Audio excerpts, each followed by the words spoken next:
इस दुनिया में कोई भी ऐसे माता पिता नहीं है जो अपने बच्चों के बेहतर भविष्य के लिए दिन रात कड़ी मेहनत ना करें।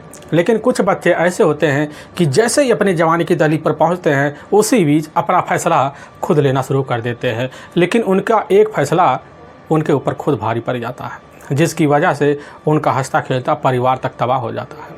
आज की घटना में सेम कुछ ऐसे होता है। एक लड़की होती है, बस जैसे ही अपने परिवार की जिम्मेदारी को भरपूर समझना शुरू कर देती है उसी वक्त कुछ ऐसा गलत कदम उठा बैठती है जिसकी वजह से वह हमेशा के लिए इस दुनिया को छोड़ के चली जाती है। लेकिन जब लोगों के सामने सच्चाई निकल के आती है, इससे सुनकर लोग हैरान और परेशान हो जाते हैं। आखिर क्या था आज की घटना में? आज की घटना में क्या हुआ? आज की घटना की आप पूरी तह तक सच्चाई जानने के लिए इस वीडियो को आप लास्ट तक ज़रूर देखिएगा। नमस्कार दोस्तों, मैं प्रदीप कुमार आपको इस टेढ़ी बात चैनल पे मैं स्वागत करता हूं। दोस्तों आज की यह जो सच्ची घटना है, यह घटना सुनाने से पहले मैं आपसे एक छोटा सा रिक्वेस्ट करना चाहता हूं, क्योंकि आप अगर इस चैनल पर नए हो, पहली बार हो, तो एक बार जाकर अपने इन्हीं प्यारे हाथों से आप इस चैनल को सब्सक्राइब ज़रूर कर ले, ताकि आपकी वजह से आज जो वीडियो काफ़ी लोगों तक पहुंचाया जा सके। दोस्तों आज की यह जो सच्ची घटना है, यह घटना ठीक उत्तर प्रदेश, और उत्तर प्रदेश का ही एक जाना माना ज़िला पड़ता है गाजीपुर, और ठीक उसी में ही एक बहरियाबाद कस्बा पड़ता है, और ठीक उसी में ही एक बाघाव गांव पड़ता है। अब उसी गांव के रहने वाले एक सरकारी टीचर होते हैं दीपचंद राम, जिनकी उम्र लगभग अब 42 साल के आसपास होता है। उनकी अपनी पत्नी भी होती है सुमन, जिसकी उम्र लगभग अब 40 साल के आसपास होता है। लेकिन दीपचंद राम के टोटल घर में अब 4 बच्चे होते हैं, जिसमें 2 बेटे और 2 बेटियां होती हैं। बड़ा बेटा इधर सुरेंद्र होता है और छोटा बेटा देवेंद्र होता है, और जो घर में बड़ी बेटी होती है चंदना होती है, जिसकी उम्र लगभग 20 से 21 साल के आसपास होता है। और घर में सबसे छोटी बेटी होती है अब इधर वंदना, जिसकी उम्र लगभग 4 से 5 साल के आसपास ही होता है। अब इधर दीपचंद राम का अपने इलाके में काफ़ी मान सम्मान भी होता है, क्योंकि एक सरकारी टीचर होने के नाते उनका जो व्यवहार होता है लोगों के दिलों में बड़े तरीके से होता है, जिसकी वजह से उनके मान सम्मान में गांव के लोग कोई कमी भी नहीं रखते थे। और तभी मैं बात कर रहा हूं ठीक इधर 16 मार्च का ही। अब सुबह का वही जैसे 9:30 बजे के आसपास का टाइम होता है, तो उसी वक्त दीपचंद की जो अपनी बड़ी बेटी होती है अब चंदना, अपनी माँ इधर सुमन से यही बात बोलती है कि माँ जी हम खेत में जा रहे हैं पशुओं के लिए कुछ चारा देखने के लिए। और इधर चंदना जो होती है अपने माँ से बोलकर यही बात अपने खेत में निकल जाती है। लेकिन इधर दोपहर के 1 बजे का वक्त हो जाता है, तभी इधर सुमन को ध्यान आता कि अभी तक चंदना खेत में गई हुई वापस लौट के नहीं आई। यह बात सोचकर एक बार जो होती है अब सुमन परेशान तो हो जाती है। उसी वक्त इसकी जो जानकारी होती है दबे मुंह से अपने पति दीपचंद राम को दे देती है। अब सुमन के द्वारा दीपचंद जब राम खबर पाते हैं, एक बार बड़े सोच में पड़ जाते हैं कि आखिर इतना टाइम हो गया, अभी तक चंदना घर वापस लौट के आई नहीं है। और यही सब सोच साझ कर दीपचंद और सुमन जो होते हैं दबे पैरों से अपनी बेटी की तलाशी करने के लिए उसी वक्त अब अपने खेत की तरफ बढ़ जाते हैं। आराम से बिना लोगों से पूछताछ के जो होता है खेतों की तरफ जाते निगाह मारते हैं, लेकिन वहाँ चंदना का आता पता नहीं चलता, घर वापस चले आते हैं। यहाँ तक कि दीपचंद जो होता है अपनी बेटी की इस तरह की जानकारी किसी के कानों में पहुँचने नहीं देते हैं, क्योंकि उन्हें पता होता है कि अगर इस तरह की जानकारी लोगों के कानों में पहुँच जाएगी तो समझ लो सबसे पहले बदनामी होना तो तय है। यही सब सोच साझ कर सुमन और दीपचंद जो होते हैं उसी समय अपने मुँह को अब दाब लेते हैं। लेकिन इधर कई घंटों का वक्त बीत जाता है, लगभग शाम का 7 बजे के आसपास का टाइम हो जाता है। अब दीपचंद सुमन सोचकर परेशान हो जाते हैं। उनके मन में काफ़ी आशंकाएं जन्म ले लेती है, और इस तरह आशंकाएं जन्म ले लेती है कि जिसकी वजह से अब उसी वक्त अपने कुछ हितकारियों को सूचना भी दे देते हैं। और सूचना पाने के बाद अपने इलाके में जाते हैं, काफ़ी लोगों से जब पूछताछ करना शुरू कर देते हैं तो मोहल्ले के लोगों की जो नज़र होती है वह नज़र भांप लेती है कि आखिर जो था दीपचंद की अपने घर में जो बड़ी बेटी है वह चंदना बिन बताए घर से कहीं चली गई है। अब लोगों की इस तरह जानकारी लगने की वजह से लोग तरह तरह की बातें करना शुरू कर देते हैं। लोग जितने भी हितकारी होते हैं सभी लोग दीपचंद के साथ मिलते हैं और मिलने के बाद जो होता है उसी वक्त रात का लगभग अब 8 बजे के आसपास टाइम हो जाता है तो अपने नज़दीकी पुलिस थाना अब बहरियाबाद पहुंच जाते हैं। और लेकिन जैसे ही अब थाने में पहुंचते हैं तो उसी वक्त वहाँ के अब थाना प्रभारी मौके पर वहीं बैठे होते हैं जिनका नाम समीम अली सिद्दीकी होता है। और अपने थाने में बैठे हुए जैसे कुछ काम करना शुरू कर देते हैं उसी वक्त उन्हीं के सामने लगभग 5 से 6 व्यक्ति आकर खड़े हो जाते हैं।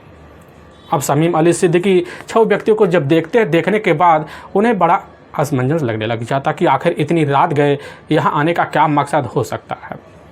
लेकिन जैसे ही दीपचंद खड़े होते उसी समय अपनी बेटी के बारे में इधर थाना प्रभारी समीम सिद्दीकी को एक एक बात बताते हैं। समीम सिद्दीकी जो थे अपने पास रखे हुए एक सफ़ेद कलर की चिट्ठी होती, वही चिट्ठी जो होता है दीपचंद को पकड़ा देते और कहने लग जाते हैं किसी में अपनी बेटी की पूरी तहरीर दीजिए।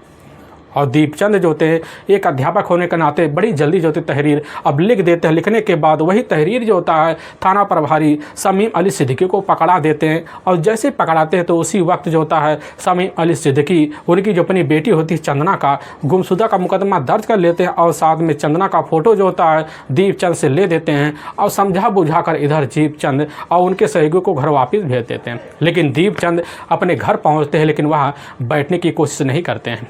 आखिर उन्हीं के ऊपर बीत रही होती है वह सिर्फ वही समझ सकते थे। अपनी बहन और साथ में अपनी पत्नी सुमन और साथ में अपने पड़ोसियों की भी सूचना भिजवा देते हैं। सभी लोग मिल जाते हैं और मिलने के बाद जो होता है पूरी रात दूसरे गांव में अपने पड़ोसियों के साथ मिलकर काफ़ी जगह खोजबीन करते हैं। दीपचंद सुमन भी काफ़ी हताश सा हो जाते हैं। अब इधर सुबह का जैसे ही टाइम होता है तो गांव के रहने वाले एक लल्लन होते हैं। उनका अपना गांव के बाहर काफ़ी सारा खेतिहर ज़मीन होता है। मौके पर उसी खेत में उनका गेहूं भी उपजा होता है और लेकिन उनके पड़ोसियों का गेहूं उनके पास ही होता है और पड़ोस जो होते हैं उनकी सहायता से अपने खेत की सिंचाई भी करते थे क्योंकि लल्लन के पास एक बड़ा सा हैंडपम्प होता है। इधर लल्लन जो होते हैं उसी वक्त अपना हैंडपम्प जो होता है दूसरों के खेतों में लगाए हुए थे। बस सुबह के टाइम जैसे ही होता है तो लल्लन वही हैंडपम्प अब देखने के लिए अपनी खेत की तरफ बढ़ जाते हैं। और जैसे ही जाते हैं तो उसी वक्त उनकी जो नज़र होता है ठीक अपने ही गेहूं के खेत में पड़ती है। और जब पड़ती है देखकर बड़े असमंजस में पड़ जाते हैं। सोचने लग जाते हैं कि आखिर जो होता है कि आज हमारा गेहूं इस तरह रौदा क्यों है। बड़ी सोच में पड़ जाते हैं। उनके मन में एक जिज्ञासा जाग बैठती है और उसी जिज्ञासा की वजह से जैसे ही अपने 4 कदम गेहूं के अंदर बढ़ाते हैं और बढ़ाते उनकी जो नज़रें जो देखती है वह ना कुछ सोच पाते हैं ना कुछ समझ पाते हैं। उसी वक्त जो होता है सीधा का सीधा दीपचंद के घर की तरफ भागते हैं क्योंकि उन्हें पता होता है कि 24 घंटे नहीं हुए दीपचंद की जो बड़ी बेटी होती है वह चंदना का पता नहीं चल रहा है क्योंकि खेत में चंदना के डेड बॉडी पूरी तरह से खून से लथपथ अवस्था में अब पड़ा होता है। लल्लन जैसे ही इस तरह की हसरत देखते हैं तुरंत जो होता है इसकी जो सूचना होता है दीपचंद को देते हैं और दीपचंद और सुमन जैसे ही खबर पाते हैं तो उसी वक्त इसकी जानकारी जो होता है अपने परिवारों अपने हितैषियों को देकर तुरंत खेत में पहुंचते। लेकिन खेत में इधर अपनी बेटी की जो हालत देखते हैं पता चलता है कि इधर चंदना जो होती है पूरी तरह से खेत में अर्धनग्न अवस्था में पड़ी होती है यानी कि शरीर पर बिन कपड़े की होती है। यह सब हसरत देखकर काफ़ी लोग असल में पड़ जाते हैं। लोग तरह तरह की बातें करते हैं क्योंकि चंदना का जो चेहरा होता है पूरी तरह से खून से लथपथ होता है बिगड़ा होता है। उसी वक्त उसी में से एक व्यक्ति होता है जो मौके पर 100 नंबर डायल कर देता है। लेकिन 100 नंबर डायल करने की वजह से पुलिस तुरंत उसी समय अलर्ट हो जाती है। लेकिन वहाँ इसकी जो सूचना होता है अपने नज़दीकी पुलिस थाने में अब बहरियाबाद भी उन्हीं पुलिसकर्मियों के द्वारा दे दिया जाता है। अब इसकी खबर जो होता है थाना प्रभारी अब समीम अली सिद्दीकी भी पाए जाते हैं। अपनी दलबल टीम को लेते हैं गांव में पहुंचते हैं लेकिन देखते लल्लन के खेत में गेहूं के काफ़ी सारा भीड़ लगा हुआ है। भीड़ को देखकर अंदर जाते हैं और बॉडी के करीब जाते हैं। बॉडी का जो हसर देखते हैं समीम अली सिद्दीकी वह ना कुछ सोच पाते हैं ना कुछ समझ पाते हैं क्योंकि इधर चंदना का जो बॉडी होता है पूरी तरह से घाव से भरा होता है। पूरा शरीर नुकीले हथियारों से गुदा होता है। लोग तरह तरह की वहाँ बातें करते हैं। लेकिन उसी समय जैसे ही समीम अली सिद्दीकी जो होता है डेड बॉडी का जांच करने के लिए आगे बढ़ते तो गांव वाले जो होते हैं उसी समय बखेड़ा कर देते हैं। लगभग 4 घंटे की बखेड़ा जो होता है पुलिस की टीम अपने हिसाब से संभालने के लिए भरपूर कोशिश भी करती है और वहाँ पर पुलिस की फोर्स भी पिस जाती है। पूरा गाँव जो होता है वर्दी कलर में हो जाता है। लगभग 5 से 6 घंटे बीतने को हो जाते हैं। लोग तो तरह की मांगे करना शुरू कर देते हैं, कहने लग जाते हैं कि घटनास्थल पर डॉगर्स की टीम मंगाई जाए और साथ में हत्यारे को जल्द से जल्द अपने कस्टडी में लिया जाए। थाना प्रभारी जो होते हैं इधर दोनों की बातों को सहमति देते हैं, कहने लग जाते हैं कि इस समय आपकी पहली जो मांग है डॉगर्स की टीम, उसकी तो हम मदद नहीं कर सकते क्योंकि हमारे इलाके में अब इस तरह की कोई व्यवस्था नहीं। लेकिन हाँ, दूसरा जो आपकी मांग है इधर हत्यारों को पकड़ना, हम बड़ी जल्दी पकड़ेंगे क्योंकि हमारी टीम जो होती है काफ़ी अलर्ट है, काफ़ी स्वाभाविक है और इस केस में काफ़ी चंचल है। तो उसी वक्त सिद्दीकी के द्वारा इसकी जो खबर होता है अपने ज़िले के कप्तान को दिया जाता है। कप्तान साहब आते हैं, लोगों को तरह तरह के भरोसे दिलाते हैं, काफ़ी मशक्क़त करते हैं। मशक्क़तों के बाद जो होता है पूरे गांव वाले समझ जाते हैं और इधर पुलिस की जो टीम होती है चंदना के बॉडी को अपने कब्जे में ले लेती है और वहीं पंचनामा भरती है और भरने के बाद उठाकर अपने ही नज़दीकी सरकारी जो अस्पताल होता है शाम के टाइम भिजवा देती है। और पुलिस की जो टीम होती है उसी वक्त दीपचंद राम के तहरीर पर अज्ञात हत्यारे के विरुद्ध धारा 302 और 201 के तहत जो मुकदमा दर्ज कर लेती है और इस केस की जांच पड़ताल करने के लिए अपने बड़े अधिकारी को भी सूचना भिजवा देती है और पुलिस की जो टीम होती है अब इधर थाने लौट आती है। लेकिन तब तक पूरी तरह से माहौल बिगड़ जाता है। थाना प्रभारी भी समझ जाते कि इस खेल को हल करना एक ऐसी स्वाभाविक बात नहीं हो सकती। वह भी समझते हैं कि आगे चैलेंज काफ़ी पड़ेंगे और इस चैलेंज को संभालना हमारी बस की बात नहीं है। और उसी वक्त थाना प्रभारी सिद्दीकी साहब जो होते हैं एक बड़ी टीम का गठन करते हैं। अब वह जो टीम होती है इस केस को सुलझाने के लिए अपनी राय मशवरा जो होते हैं एक लोगों के दूसरे के सामने रखती है। अब पुलिस की जो टीम होती है एक टीम लेती और लेने के बाद सीधा का सीधा जो होता है अब बाघों गांव पहुंच जाती है और दीपचंद राम से वही पूछताछ करती है। अब चंदना के बारे में पूरी आप बीती जो होते हैं इधर रामचंद इधर थाना प्रभारी सिद्दीकी के सामने बतला देते, कहने लग जाते कि हमारी जो बेटी होती है चंदना बड़ी सीधी साधी थी, किसी से मतलब नहीं रखती थी, सिर्फ अपने घर से ही मतलब रखती थी, ना उसके किसी रिश्तेदार के घर काफ़ी आना जाना होता है।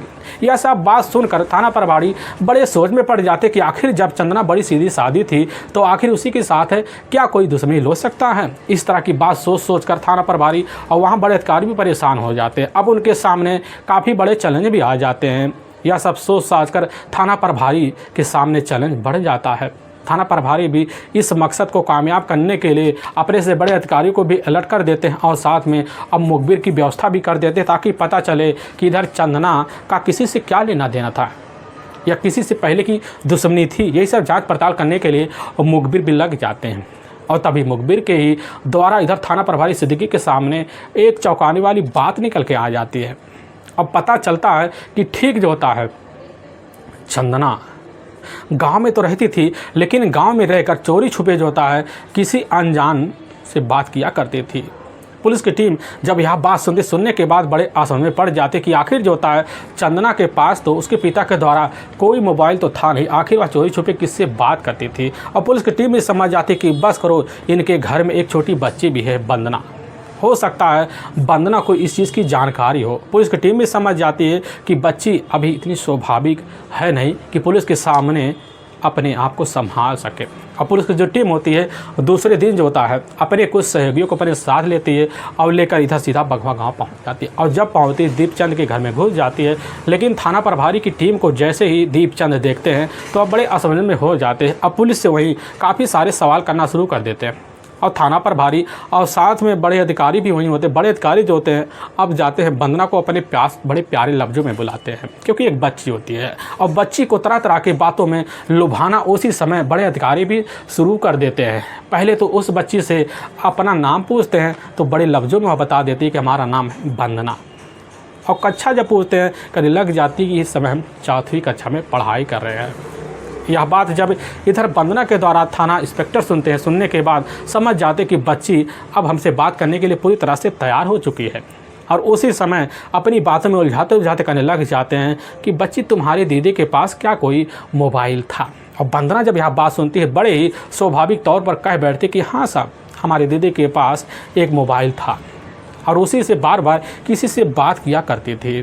और यह बात जैसे ही इधर थाना प्रभारी के सामने वंदना के द्वारा आता है तो उसी समय दीपचंद और सुमन वहीं खड़े होते हैं। उस समय काफ़ी सोच में पड़ जाते कि आखिर हमारी बेटी घर में इस तरह की गुल खिला रही थी और हमें अभी तक पता नहीं था, सिर्फ हमारी बच्ची वंदना को ही पता था। यही सब सोच साझ कर दीपचंद भी वहाँ परेशान हो जाते हैं। और दूसरी तरफ जो था थाना प्रभारी के सामने एक छोटी बड़ी वहीं सुराग दिखना शुरू हो जाता और थाना प्रभारी अपने बातों में वंदना को ले लेते हैं। कहने लग जाती कि बेटी एक बार वही मोबाइल हमारे हाथों में ला के रख दो। और वंदना जब यह बात थाना प्रभारी के द्वारा सुनती है तो इधर एक कमरे में जाती, एक बाकस होता, उसी बाकस को खोलती है और खोलने के बाद उसी में से एक मोबाइल लेती और दौड़कर थाना प्रभारी के हाथ में अब रख देती है। थाना प्रभारी जब हाथ में पाते हैं मोबाइल तो उनके चेहरे पर मुस्कुराहट आ जाती है कि अब हो सकता है कि इसी मोबाइल के द्वारा वंदना के रिश्ते के बारे में पता चल सके। और यही सब सोच साझ कर उधर वंदना से वहीं दोबारा सवाल करते हैं कि बच्ची तुम्हें क्या पता है कि तुम्हारी जो दीदी है वह किससे बात किया करती थी। लेकिन जैसे ही वंदना इस तरह की बात सुनती कहने लग जाती कि साहब हमें नहीं पता है हमारी दीदी किससे बात किया करती थी। लेकिन इधर थाना प्रभारी कहने लग जाते कि बच्ची तुम चले जाओ, अब इस मोबाइल के द्वारा हमारी सारी तरतीब हम कर लेंगे। यही सब कहकर वहाँ से थाना प्रभारी जो होते हैं अपने थाने लौटाते हैं। लेकिन उसी वक्त जो होता है जो मोबाइल पुलिस को बरामद होता है उसी मोबाइल का पुलिस की टीम होती है अब पूरा CDR डिटेल निकाल लेती है। पुलिस के सामने जब CDR डिटेल निकल के आता है तो उसी CDR डिटेल के द्वारा पता चलता है कि इधर लास्ट जो कॉल होता है चंदना के मोबाइल पर सुबह के लगभग 9:30 बजे के आसपास किया गया होता है। लेकिन पुलिस जब उस नंबर के बारे में जांच पड़ताल करती है पता चलता है उस नंबर से लगातार जो होता कई महीनों से फ़ोन पर घंटों बात हुआ करते थे। पुलिस की टीम के सामने पूरी तरह से यह भेद खुलने के लिए एक समझ में आ जाता है कि अब तैयार हो चुका है, क्योंकि पुलिस की टीम समझ जाती है कि आखिर मामला हो ना हो प्रेम प्रसंग का ही है। पुलिस की जो टीम होती है जब उस अनजान नंबर के बारे में जानकारी लेती है तो पता चलता है कि वो अनजान नंबर जो होता है भवनाथ भंजन एक ज़िला पड़ता है, उसी ज़िले के ही मोहम्मद दावत एक गोहाना कस्बा पड़ता है और उसी का ही एक कुमनपुर गाँव पड़ता है। अब उसी गांव का ही नंबर होता है, वह नंबर किसी अरे गरे का नहीं होता है बल्कि एक विवेक कुमार चौहान का होता है। और पुलिस की जो टीम होती है जैसे विवेक कुमार चौहान के बारे में जानकारी लेने की कोशिश करती है तो उसी वक्त अपनी टीम को भी ले लेती है और लेकर सीधा का सीधा अब दीपचंद के घर पहुंच जाती है। और दीपचंद के घर वालों से जैसे पूछताछ करती है कि आखिर जो होता है इधर विवेक कुमार चौहान है कौन। और जैसे दीपचंद यह बात सुनते हैं सुनने के बाद अब चौंक से जाते हैं, कहने लग जाते हैं दीपचंद चौहान तो हमारा अपना एक जानकार लड़का है, वह पड़ोस के ही रहने वाले रामधनी हैं, उन्हीं का अपना नाती है और उसका तो हमारे घर काफ़ी आना जाना है, बड़ा ही सीधा साधा लड़का है। लेकिन थाना प्रभारी जैसे इस तरह की जानकारी अब दीपचंद से पाते हैं वह समझ जाते कि मामला अब पुलिस के सामने आ चुका है। और बिना टाइम गंवाए जो होता है पुलिस की जो टीम होती है अब इधर विवेक के मोबाइल नंबर का अब उसी दिन का लास्ट लोकेशन देखती है तो पता चलता है विवेक के मोबाइल नंबर का जो लास्ट लोकेशन होता है लगभग उसी दिन लगभग 10 बजे के आसपास जो होता है लल्लन के खेत के आसपास दिखा रहा होता है। पुलिस की टीम समझ जाती कि बस करो अब जो होता अपराधी पुलिस के सामने आ चुका है। और पुलिस की टीम इधर बिना टाइम गंवाए 19 मार्च को जाती है और सीधा का सीधा विवेक के घर पर धावा बोल देती है। और पुलिस की टीम जो होती है उसी वक्त अपने कस्टडी में विवेक को ले लेती है और लेकर थाने पहुंच जाती है। लेकिन जैसे ही थोड़ी बहुत शक्ति दिखाती है उसी वक्त जो होता है चंदना के हत्या का जो जुल्म होता है अब बड़े आसानी से कबूल कर लेता है। लेकिन पुलिस के सामने जो हृदय विदारक सच्चाई रखता है इससे सुनकर लोगों के कलेजे तक थर्रा जाते हैं। असल में चंदना का जो अपना परिवार होता है बड़ा खुशमय परिवार होता है। उसके जो अपने पिता होते हैं दीपचंद बड़े ही नेक दिल के होते हैं। अपने घर में किसी भी रिश्तेदारों को आना उनके लिए एक जोता खुशी में ज़िंदगी का तरह होता है।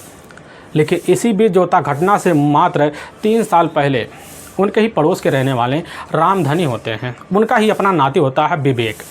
और विवेक का जो होता है इधर रामधनी के घर काफ़ी आना जाना होता है। दीपचंद जो होते हैं रामधनी से काफ़ी ज़्यादा व्यवहार रखा करते थे, क्योंकि दीपचंद के घर के अलावा जो होता है रामधनी के घर में कोई भी अगर रिश्तेदार आ जाता है तो उसे ज़रूर अपने घर बुला के ले आते, तौर तरीके से खातिरदारी करते। कोई भी कसर जो होता है इधर रामधनी के रिश्तेदार में अब नहीं छोड़ते थे। रिश्तेदार अपने से ज़्यादा व्यवहार जो होता है दीपचंद से रखते थे।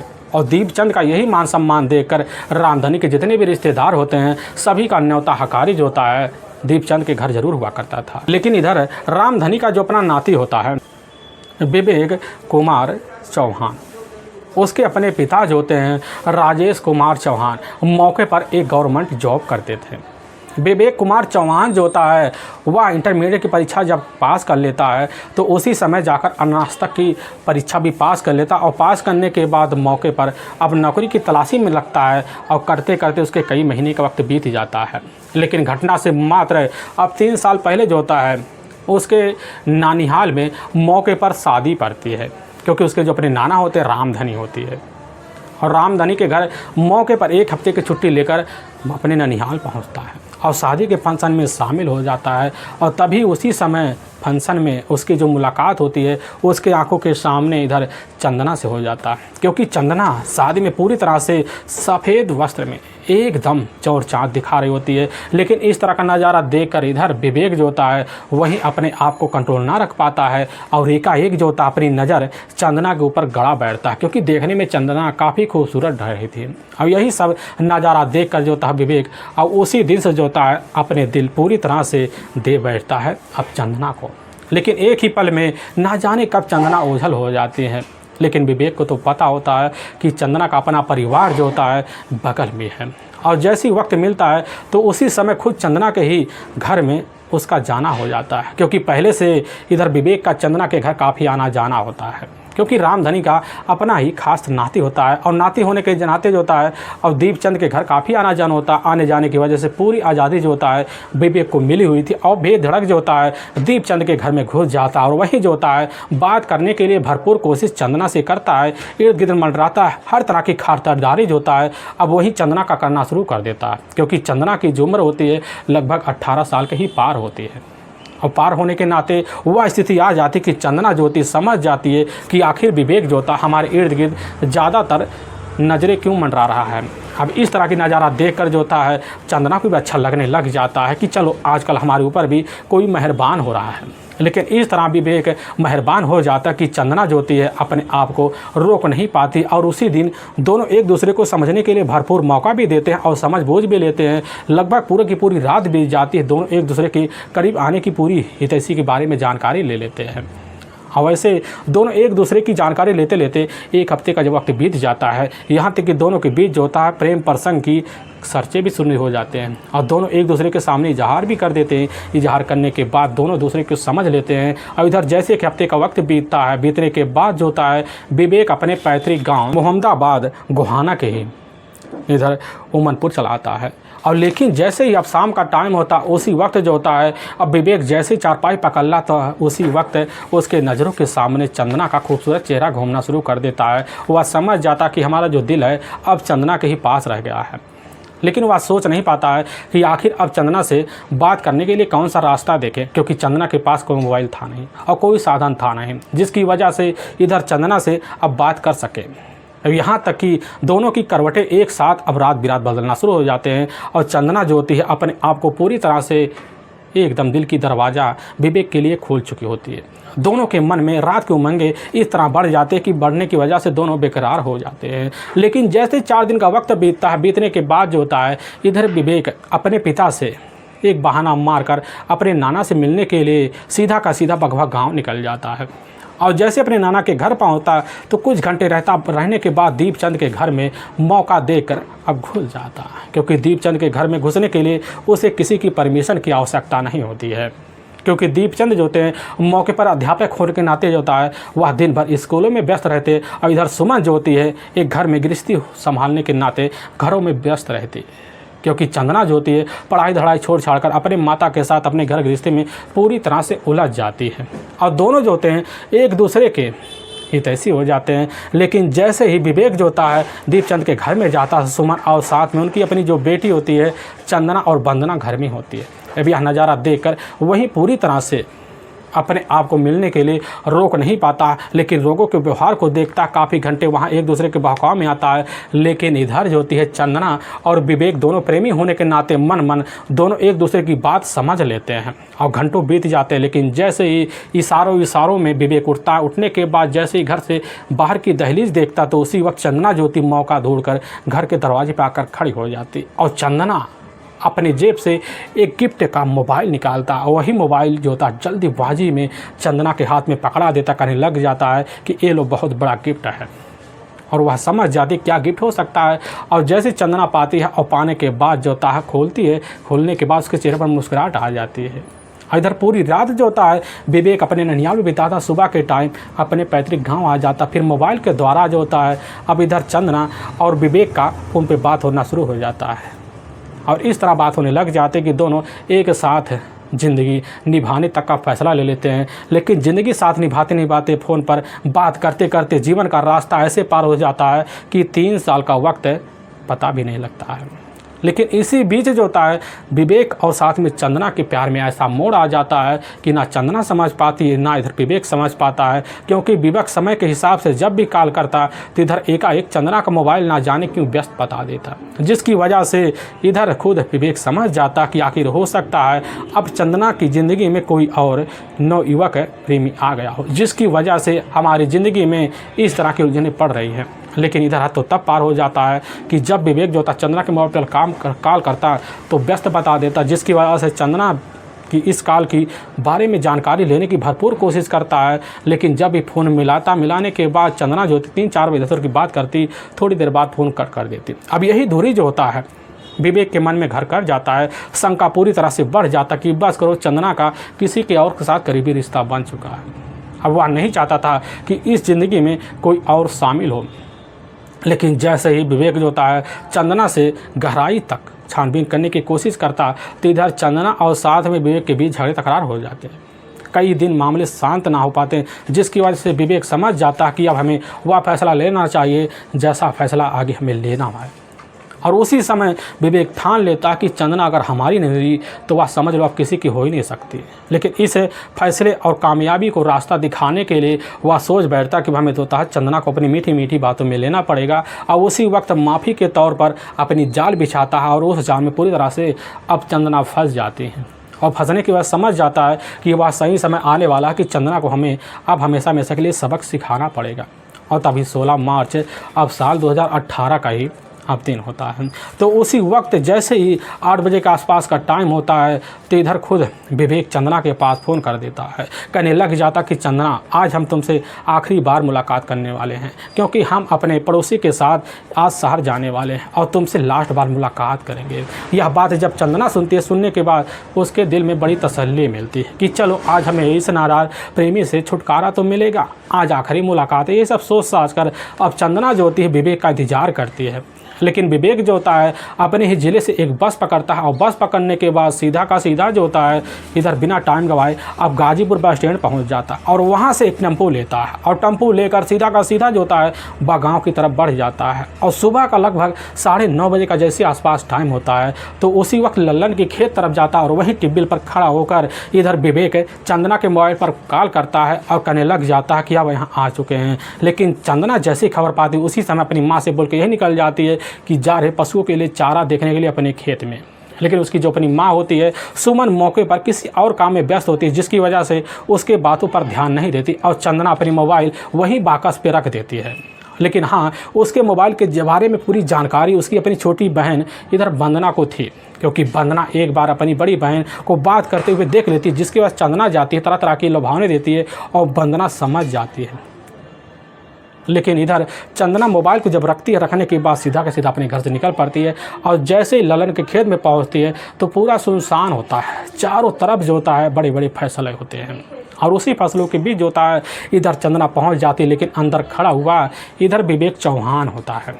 अब विवेक चौहान अब जैसे ही चंदना को देखने के बाद उसके चेहरे पर मुस्कुराहट आ जाती है। लेकिन दोनों एक प्रेमी और प्रेमिका होने के नाते एक दूसरे को भाव समझ लेते हैं, मुस्कुराहट में बदल लेते हैं। लेकिन जैसे ही अब इधर विवेक के पास चंदना पहुंचती है और पहुंचने के बाद जो होता है लल्लन को जैसे ही अब चंदना देखती कहने लग जाती कि बताओ किस लिए आज हमें यहाँ बुलाने के लिए मजबूर किए हो। लेकिन उसी वक्त जो होती है इधर विवेक की बात जब चंदना सुनने की कोशिश करती है तो विवेक यही सवाल करता है कि आखिर हमारी ज़िंदगी में तुमने ऐसा मोड़ क्यों लाया, हमारी ज़िंदगी से खिलवाड़ क्यों किया, हमने तुम्हारे ऊपर पैसों की कौन सी कमी दिखाई जो आज इस तरह की हमारे साथ व्यवहार कर रही हो। लेकिन जैसे ही अब इधर चंदना कुछ बात कहना चाहती है तो उसी वक्त विवेक अपने ही बैग में से एक बड़ा ही तेज तर्रार नुकीला हथियार निकालता है और उसी हथियार से चंदना के चेहरे पर और साथ में शरीर के कई हिस्सों पर वार करता है, जिसकी वजह से इधर चंदना जो होती है आगे कुछ बोल ना पाती और वहीं हमेशा हमेशा के लिए दुनिया छोड़ कर अब चली जाती है। अब इधर विवेक जो होता है सारी तरफ निगाह दौड़ा लेता है, शांत माहौल दिखता है और उसी समय चंदना के बॉडी को अपने कब्जे में लेता और ले जाकर वहीं बीच बीच गेहूं के हिस्से में डंप कर देता है। फिर वहाँ से साफ तौर पर वह अपना काम तमाम कर कर वहाँ से निकल जाता। वह सोच लेता है कि हमारा काम बड़े साफ तरीके से हो चुका, अपनी ज़िंदगी सरल तरीके से बिताएंगे। लेकिन कहा कि दोस्तों कि अगर कातिल कितने भी सादे तरीके से अपने काम को अंजाम दे ले और वह एक दिन पुलिस की गिरफ्त में आ जाता, लेकिन होता ठीक ऐसा ही 24 घंटे के अंदर ही पुलिस की गिरफ्त में जो होता है विवेक चौहान आ ही जाता है। लेकिन वाकई में दोस्तों पुलिस के सामने जब यह सच्चाई खुद विवेक चौहान के द्वारा पुलिस की टीम जब सुनती है, सोचने पर मजबूर हो जाती है। अब पुलिस की जो टीम होती है विवेक चौहान को अपनी कस्टडी में लेती है और ले जाकर वहाँ के कोर्ट में पेश कर देती है और कोर्ट में विवेक चौहान के ऊपर काफ़ी गंभीर धारा मुकदमा दर्ज करके ले जाकर हमेशा हमेशा के लिए जेल के सलाखों के पीछे डाल देती है। दोस्तों हमें इस घटना का सुनाने का जो उद्देश्य है किसी के दिल को ठोस पहुंचाना नहीं है, बल्कि आपको यह बताना कि आप जहां भी रहें आप सावधान और सतर्क जरूर रहें। दोस्तों हमारे कुछ ऐसे व्यूअर हैं जो हमारे वीडियो को लगातार वॉच करते हैं, जिसमें दीपक कुमार जो उत्तराखंड के नैनीताल के रहने वाले हैं और इधर गाजीपुर उत्तर प्रदेश के रहने वाले हैं राजकुमार ठाकुर, और साथ में राजेश कुमार वर्मा उत्तर प्रदेश अम्बेडकर नगर के रहने वाले हैं और इधर नैतिक कुमार सिंह जो मध्य प्रदेश उज्जैन के रहने वाले हैं। दोस्तों फिर मिलेंगे एक नए वीडियो के साथ, तब तक के लिए जय हिंद और जय भारत।